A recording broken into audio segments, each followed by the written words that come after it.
इस सेशन में हम जानकारी लेने वाले हैं जावा और जावास्क्रिप्ट के डिफरेंस के बारे में।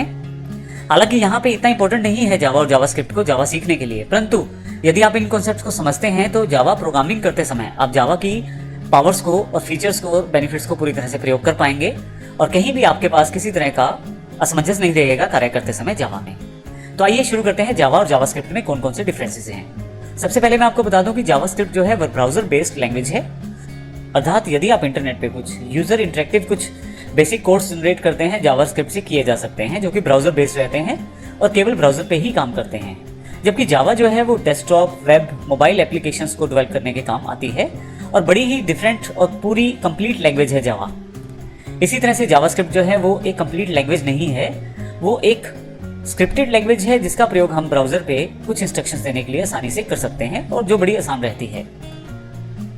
जावास्क्रिप्ट जो है वो ऑब्जेक्ट्स बेस्ड प्रोग्रामिंग लैंग्वेज है, परंतु यह ऑब्जेक्ट ओरिएंटेड प्रोग्रामिंग लैंग्वेज नहीं है। अब यहाँ पे डिफरेंस को समझना जरूरी है। ऑब्जेक्ट बेस्ड प्रोग्रामिंग लैंग्वेज का मतलब ये है कि पहले से जावास्क्रिप्ट में बहुत सारे ऑब्जेक्ट उपलब्ध हैं जिसके आधार पे आप अपनी प्रोग्रामिंग को आसान बना लेते हैं और आसानी से जावास्क्रिप्ट की प्रोग्रामिंग कर सकते हैं जो कि ब्राउजर पे कार्य करती है। जबकि जावा जो है ऑब्जेक्ट ओरिएंटेड प्रोग्रामिंग लैंग्वेज है कंप्लीट रूप से।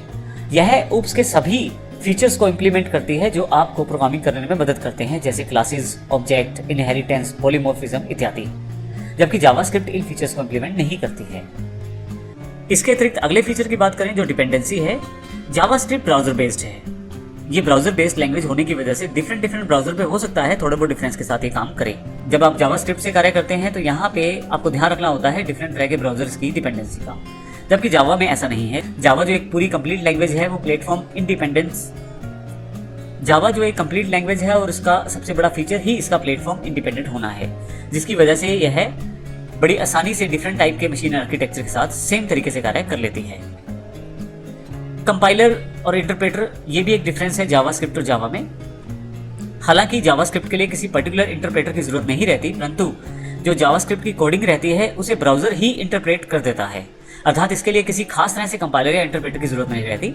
यदि आपके कंप्यूटर में Google Chrome, internet explorer, Microsoft Edge, Mozilla Firefox जैसे ब्राउजर हैं तो आप आसानी से जावास्क्रिप्ट को रन कर सकते हैं। जबकि जावा के लिए आपको कंपाइलर और इंटरप्रेटर दोनों की आवश्यकता रहती है। इसके लिए हम डिफरेंट तरह के आईडीज, इंटीग्रेटेड डेवलपमेंट एनवायरनमेंट्स को डाउनलोड कर सकते हैं, जैसे कि एक्लिप्स है हमारे पास जिसका प्रयोग जावा के लिए किया जाता है। इसके साथ हमारे पास डेटा टाइप्स जो रहती हैं वो भी एक डिफरेंस है। जावा में डेटा टाइप्स प्रॉपर्ली डिफाइंड नहीं है और वेरिएबल कीवर्ड से ही आप अपना काम चला सकते हैं, जबकि जावास्क्रिप्ट में प्रॉपर्ली डेटा टाइप्स डिफाइंड नहीं है और आप वेरिएबल कीवर्ड से ही अपना कार्य कर सकते हैं। जबकि जावा में ऐसा नहीं है। जावा में आपको स्ट्रांगली डिफाइंड डेटा टाइप्स को प्रयोग करना पड़ता है, जैसे इंटीजर, कैरेक्टर, स्ट्रिंग इत्यादि, ताकि आप अपनी डेटा को प्रॉपर्ली डिफाइन कर पाएं और उसके साथ कार्य कर पाएं।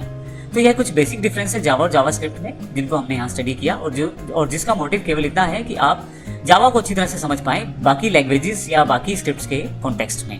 और अगले सेशन में हम बात करने वाले हैं जावा वर्चुअल मशीन की। हम काफी बार मशीन इंडिपेंडेंट टर्म को यूज कर चुके हैं, लेकिन अभी तक हम ये नहीं समझ पाए कि जावा किस प्रकार से मशीन इंडिपेंडेंट है। इस कॉन्सेप्ट को हम अगले सेशन में कवर करने वाले हैं जेवीएफ के साथ। धन्यवाद।